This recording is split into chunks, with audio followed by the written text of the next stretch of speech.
بسم اللہ الرحمن الرحیم۔ السلام علیکم ورحمۃ اللہ وبرکاتہ۔ آج ہم جس موضوع پر بات کریں گے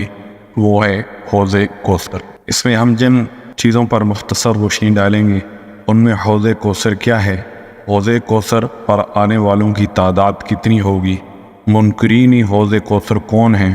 حوض کوثر پر کیا سوال ہوگا، حوض کوثر پر سب سے پہلے آنے والے کون لوگ ہوں گے، حوض کوثر کا تعارف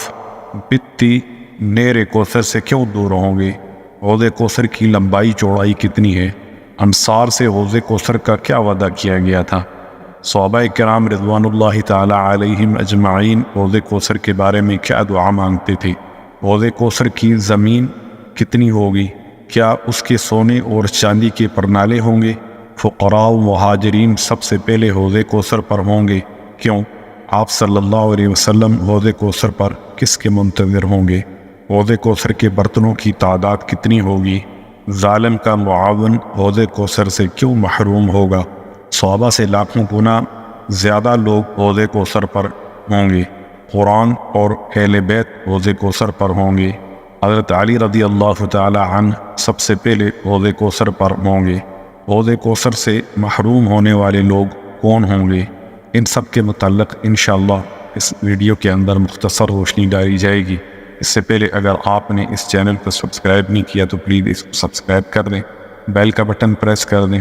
اگر ویڈیو اچھی لگے تو اس کو شیئر کر دیں تاکہ ہر آنے والی ویڈیو آپ تک بر وقت پہنچ سکے۔ چلیں شروع کرتے ہیں۔ اللہ تبارک و تعالیٰ کا ارشاد ہے، اِنَّا أَعْطَيْنَاكَ الْكَوْثَرَ، بے شک ہم نے آپ کو کوثر عطا کی۔ حوض کوثر کے متعلق 50 سے زیادہ صحابہ کرام رضوان اللہ تعالی علیہم اجمعین سے مختلف روایات مروی ہیں۔ حوض کوثر پر آنے والوں کی تعداد کے متعلق حضرت ابوبکر صدیق رضی اللہ تعالی عنہ سے مروی ہے، حضور صلی اللہ علیہ وسلم نے فرمایا، میرے حوض پر اس سے زیادہ افراد آئیں گے جو صنعاء اور ایلا کے درمیان سما سکیں۔ منکرین حوض کوثر کے متعلق حضرت عمر بن خطاب رضی اللہ تعالی عنہ فرماتے ہیں کہ ایک قوم عن قریب ایسی آئے گی جو حوض کوثر کا انکار کرے گی، شفاعت کا انکار کرے گی، اور اس قوم کا انکار کرے گی جسے دوزخ سے نکالا جائے گا۔ حوض کوثر پر کیا سوال ہوگا، اس کے متعلق حضرت علی ابن ابی طالب رضی اللہ تعالی عنہ سے مروی ہے، وہ فرماتے ہیں کہ حضور صلی اللہ علیہ وسلم نے خطبہ دیا اور ارشاد فرمایا، میں تمہارے حوض پر موجود ہوں گا اور تم سے دو چیزوں کے متعلق پوچھوں گا،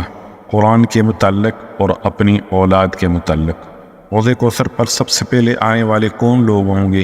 اس کے متعلق حضرت علی ابن ابی طالب رضی اللہ تعالی عنہ سے مروی ہے کہ حضور صلی اللہ علیہ وسلم نے ارشاد فرمایا، سب سے پہلے حوض کوثر پر میرے اہل بیت اور مجھ سے محبت رکھنے والے امتی آئیں گے۔ حوض کوثر کا تعارف، اس کے متعلق حضرت ابی بن کعب رضی اللہ تعالی عنہ سے مروی ہے، وہ فرماتے ہیں، عرض کیا گیا، یا رسول اللہ صلی اللہ علیہ وسلم، حوض کیا ہے؟ فرمایا، اس ذات کی قسم جس کے قبضے میں میری جان ہے، اس کا پانی دودھ سے زیادہ سفید، شہد سے زیادہ میٹھا، برف سے زیادہ ٹھنڈا اور کستوری سے زیادہ خوشبودار ہوگا، اس کے برتن ستاروں سے زیادہ ہوں گے، اس سے جو انسان بھی پیے گا اس کی پیاس ہمیشہ کے لیے بجھ جائے گی، اور جو اس سے نہیں پیے گا وہ ہمیشہ پیاسا ہی رہے گا۔ پتی نہر کوثر سے کیوں دور ہوں گے، اس کے متعلق حضرت انس رضی اللہ تعالی عنہ فرماتے ہیں، حضور صلی اللہ علیہ وسلم نے ایک مرتبہ سر مبارک جھکایا اور پھر مسکراتے ہوئے اٹھایا، ہم نے عرض کی، یا رسول اللہ آپ کیوں مسکرائے؟ آپ نے ارشاد فرمایا، مجھ پر ابھی ایک سورہ نازل ہوئی ہے۔ پھر آپ صلی اللہ علیہ وسلم نے بسم اللہ الرحمن الرحیم انا اعطیناک الکوثر مکمل سورہ تلاوت فرمائی، پھر ارشاد فرمایا، تم جانتے ہو کوثر کیا ہے؟ صحابہ نے عرض کی، اللہ اور اس کے رسول صلی اللہ علیہ وسلم خود جانتے ہیں۔ آپ صلی اللہ علیہ وسلم نے ارشاد فرمایا، یہ وہ نہر ہے جو میرے رب نے مجھے جنت میں عطا فرمائی ہے، اس میں خیر کثیر ہے،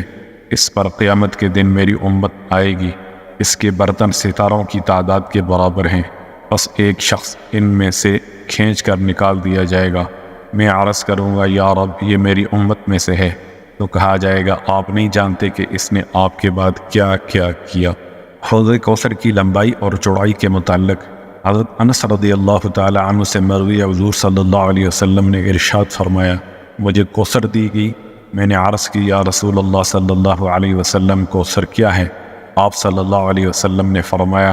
کوثر جنت میں ایک نہر ہے، اس کی لمبائی چوڑائی مشرق و مغرب کے فاصلے کے برابر ہے، جو بھی اسے پیے گا اسے پیاس نہیں لگے گی، جو بھی اس سے وضو کرے گا وہ پراگندہ بال نہیں ہوگا، اس سے وہ شخص نہیں پی سکے گا جو میرے عہد و پیمان کو توڑے گا، اور نہ وہ شخص پی سکے گا جو میرے اہل بیت کو قتل کرے گا۔ انصار سے حوض کوثر کا وعدہ، اس کے متعلق حضرت انس رضی اللہ تعالی عنہ سے مروی ہے، آپ صلی اللہ علیہ وسلم نے ارشاد فرمایا، اے جماعت انصار، تمہارے ساتھ میرا وعدہ ہے حوض کا۔ صحابہ حوض کوثر کی دعا کیوں مانگتے تھے؟ اس کے متعلق حضرت انس رضی اللہ تعالی عنہ فرماتے ہیں کہ میں زیاد کے پاس گیا اور وہ حوض کوثر کے بارے میں گفتگو کر رہے تھے۔ انہوں نے مجھ سے کہا، آپ حوض کے متعلق کیا کہتے ہیں؟ میں نے کہا، خدا کی قسم، میرا گمان تک نہ تھا کہ میں اس زمانہ تک زندہ رہوں گا اور تمہارے جیسے لوگوں کے حوض کے متعلق شک کی گفتگو کرتے ہوئے دیکھوں گا۔ میں نے مدینہ طیبہ میں ایسی بوڑھی عورتوں کو دیکھا ہے جو ہر نماز کے بعد اپنے رب سے سوال کرتی تھی کہ اللہ تعالیٰ ان کو حضرت محمد صلی اللہ علیہ وسلم کے حوض پر حاضری نصیب فرمائے۔ حوض کوثر کی زمین کے متعلق حضرت اسامہ بن زید رضی اللہ تعالی عنہ سے مروی ہے کہ حضور صلی اللہ علیہ وسلم نے ایک روز حضرت حمزہ رضی اللہ تعالی عنہ کی ملاقات کو تشریف لے گئے، لیکن وہ نہ ملے۔ ان کی گھر والی کہنے لگی، یا رسول اللہ صلی اللہ علیہ وسلم مبارک ہو، آپ صلی اللہ علیہ وسلم تشریف لے آئے، میرا ارادہ تھا کہ میں آپ صلی اللہ علیہ وسلم کے پاس آؤں اور آپ صلی اللہ علیہ وسلم کو مبارکباد پیش کروں۔ مجھے ابو عمارہ رضی اللہ تعالی عنہ نے بتایا ہے کہ آپ صلی اللہ علیہ وسلم کو جنت میں ایک نہر عطا کی گئی ہے جسے کوثر کہتے ہیں۔ آپ صلی اللہ علیہ وسلم نے فرمایا، جی ہاں، اس کی زمین یاقوت و مرجان اور زبرجد و لؤلؤ کی ہے۔ وہ کہنے لگی، میں چاہتی ہوں کہ آپ صلی اللہ علیہ وسلم مجھے اس کے بارے میں بتائیں۔ آپ صلی اللہ علیہ وسلم نے فرمایا، وہ ایلا اور صنعا کے درمیان جتنی ہوگی، اس پر ستاروں کی تعداد جتنے پیالے ہوں گے، اس حوض پر آنے والوں میں مجھے سب سے زیادہ محبوب تمہاری قوم ہوگی۔ سونے اور چاندی کے پرنالے کے متعلق حضرت بارا بن عازب رضی اللہ تعالی عنہ سے روایت ہے، جناب رسول اللہ صلی اللہ علیہ وسلم نے ارشاد فرمایا، میرا حوض عیلا اور صنعا کے درمیان کے فاصلے جتنا ہوگا، اس کے دو پرنالے ہوں گے، ایک سونے کا دوسرا چاندی کا، اس کے برتن ستاروں کی تعداد کے برابر ہوں گے، وہ دودھ سے زیادہ سفید اور شہد سے زیادہ میٹھا اور مشک سے زیادہ خوشبودار ہوگا، جو اسے پیے گا اسے کبھی پیاس نہیں لگے گی۔ فقراء و مہاجرین سب سے پہلے حوض کوثر پر ہوں گے۔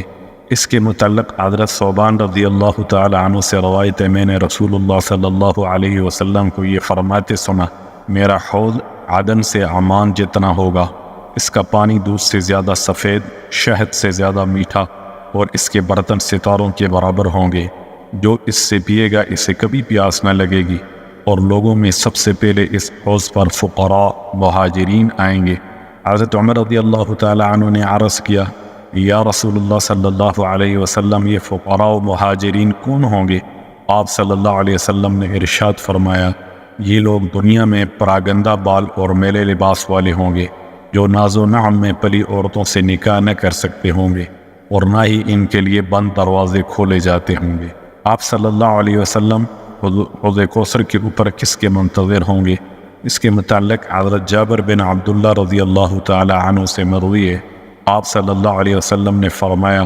میں قیامت کے دن حوض پر تمہارا انتظار کروں گا۔ حوض کوثر کے برتنوں کی تعداد کے متعلق حضرت حذیفہ رضی اللہ تعالی عنہ سے مروی ہے، حضور صلی اللہ علیہ وسلم نے ارشاد فرمایا، میرا حوض عیلا اور عدن کے درمیان کی مسافت سے زیادہ ہوگا، اس ذات کی قسم جس کے قبضے میں میری جان ہے، اس کے برتن ستاروں کی تعداد سے زیادہ ہیں، وہ دودھ سے زیادہ سفید اور شہد سے زیادہ میٹھا ہوگا، میں اس سے لوگوں کو ایسے ہٹاؤں گا جیسا کہ کوئی شخص اجنبی اونٹوں کو اپنی سے ہٹاتا ہے۔ پوچھا گیا، یا رسول اللہ صلی اللہ علیہ وسلم، آپ صلی اللہ علیہ وسلم ہمیں پہچان لیں گے؟ آپ نے فرمایا، ہاں، تم وضو کی اثر سے چمکتی ہوئی پیشانیوں کے ساتھ میرے پاس آؤ گے، تمہارے علاوہ کسی اور کی پیشانیاں چمکدار نہیں ہوں۔ ظالم کا معاون حوض کوثر سے کیوں محروم ہوگا؟ اس کے متعلق حضرت حباب سے روایت ہے، جناب رسول اللہ صلی اللہ علیہ وسلم نے ارشاد فرمایا، عن قریب میرے بعد حکمران آئیں گے، تم ان کے جھوٹ کی تصدیق نہ کرنا اور نہ ان کے ظلم میں ان کی مدد کرنا، پس جس نے ایسا کیا وہ میرے پاس حوض پر نہیں آ سکے گا۔ حضرت کعب بن عجرہ رضی اللہ تعالی عنہ فرماتے ہیں، حضور صلی اللہ علیہ وسلم ہمارے لیے باہر تشریف لائے اور فرمایا، میرے بعد امراء ہوں گے جو ان کے پاس جا کر ان کے جھوٹ کی تصدیق کرے گا اور ان کی ظلم پر مدد کرے گا، وہ نہ مجھ سے ہوگا اور نہ میں اس سے ہوں گا، اور نہ وہ حوض پر آ سکے گا، اور جو شخص ان کے پاس جا کر ان کے ظلم پر ان کی مدد نہیں کرے گا اور نہ ہی ان کے جھوٹ کی تصدیق کرے گا، وہ مجھ سے ہے اور میں اس سے ہوں، اور وہ حوض پر آئے گا۔ حضرت زید بن ارقم رضی اللہ تعالی عنہ سے روایت ہے کہ جناب رسول اللہ صلی اللہ علیہ وسلم نے ارشاد فرمایا، جو امتی میرے حوض پر آئیں گے تم ان کا لاکھوں جز بھی نہیں ہو۔ اور زید بن ثابت رضی اللہ تعالی عنہ سے روایت ہے، جناب رسول اللہ صلی اللہ علیہ وسلم نے ارشاد فرمایا، میں تم میں اپنے بعد دو رہنے والی چیزیں چھوڑے جا رہا ہوں، کتاب اللہ اور اپنی عطرت، اہل بیت بھی ایک دوسرے سے جدا نہ ہوں گے حتیٰ کہ میرے پاس حوض پر آپ پہنچیں گے۔ حضرت سلمان رضی اللہ تعالی عنہ سے روایت ہے، جناب رسول اللہ صلی اللہ علیہ وسلم نے فرمایا، تم میں سب سے پہلے حوض پر آنے والا وہ شخص ہوگا جو تم میں سب سے پہلے اسلام لایا، یعنی حضرت علی رضی اللہ تعالی عنہ۔ حوض کوثر سے محروم لوگوں کے متعلق حضرت سعد بن سعد رضی اللہ تعالی عنہ فرماتے ہیں کہ میں نے جناب رسول اللہ صلی اللہ علیہ وسلم کو ارشاد فرماتے سنا، میں تمہیں حوض پر ملوں گا، جو وہاں موجود ہوگا پیے گا، اور جو پیے گا اسے کبھی پیاس نہیں لگے گی۔ میرے پاس کچھ لوگ اور کچھ گروہ ایسے بھی آئیں گے جنہیں میں پہچانتا ہوں اور وہ مجھے پہچانتے ہیں، مگر میرے اور ان کے درمیان پردہ حائل کر دیا جائے گا۔ ایک اور روایت میں یہ بھی اضافہ ہے کہ حضور صلی اللہ علیہ وسلم فرمائیں گے، یہ میرے امتی ہیں، بتایا جائے گا کہ آپ نہیں جانتے کہ انہوں نے آپ کے بعد کیا کی۔ السلام علیکم ورحمۃ اللہ وبرکاتہ۔